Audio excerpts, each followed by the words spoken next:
Good day, everyone. I am Jholie and Umbac, and this is my presentation about Nokia. The rise of Nokia, founded in 1865 by Frederick Erestam, and owed its name to the Nokian-Vorta River in Finland, along which the company was located. Smart entrepreneur quickly expanded its activities and began to operate in the rubber and cable industry.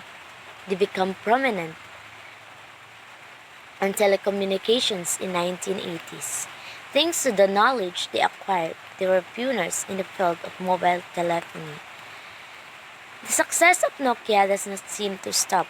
The bestseller after the bestseller comes on the market like the Nokia 2110 in 1993, the first with an address book.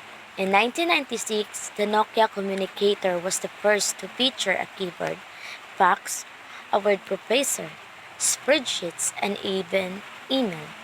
A true revolution in those days. Many people also remember the famous and almost indestructible Nokia 6110 equipped with a game Snake. And in 1999, they launched the 3210 that made mobile telephony affordable for young people. The money flowed into the Finnish company and sales figures broke record after record. Nokia was one of the most well-known companies of its time and the showcase for innovation and entrepreneurship. Success continued and in 2005, when mobile phones were equipped with cameras, Nokia was the number one brand in the field of digital photography. Where did things go wrong with Nokia?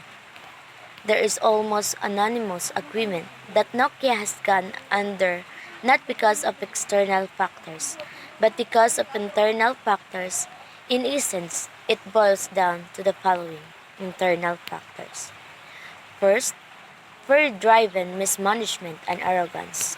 Second, internal division and struggle. Third, visionless and indecisive.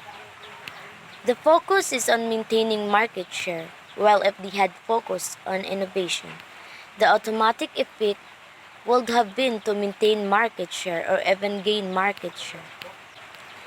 In early 2000, Nokia experimented with various game phones, camera phones, and all kinds of futuristic designs, but the feedback from the media was invariably the same: cold design but a worthless user interface. In 2005, Nokia was already aware that an Apple iPhone would be introduced and that Google would bring an Android device into the market. The introduction of a new generation of mobile phones, 2007, Nokia began with its problem.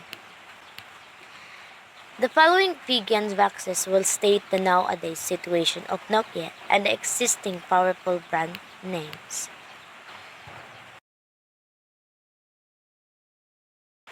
Stars. Which products or services grow the fastest and have the highest margins? You need to focus on this and invest in it. The products or the services grow the fastest and have the highest margins is the Apple iPhone company. The media did praise the Apple's user interface. Cash cows. Which products or services generate a good turnover in a stable way? How can you optimize the profit from this? People would like to have an Android operating system. The Apple and the Google generates in a stable, while Nokia criticized Media for its interface. Question marks. Which products or services have the potential to become very large, for example, because the market is very large, but you only have a small market share? You have to choose, will it be a dog or a star? It will be a star.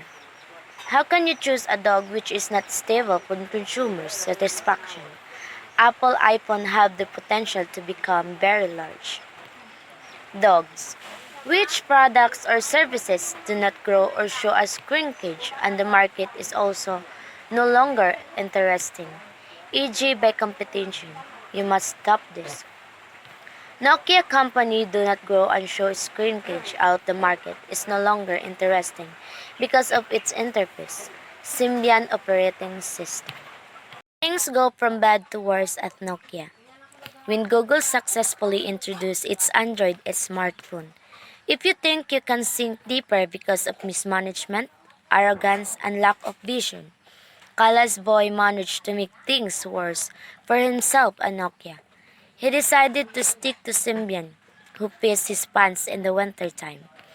Nokia is going to cooperate with Microsoft like a rabbit out of a hat.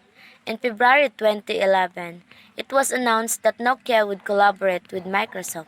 Symbian and Migo had to make way for the former colleges of Alo, and from that moment on, Nokia is only a hardware supplier. When that didn't turn out to be a success, another rabbit came out of the hat. On 3 September 2013, Nokia was sold to Microsoft for 7 million euros only to be priced out by Microsoft less than a year later. Nokia is back on the map.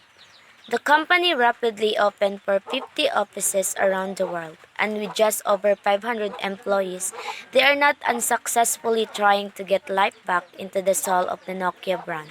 They are now the fifth largest producer of smartphones and have the ambition to grow.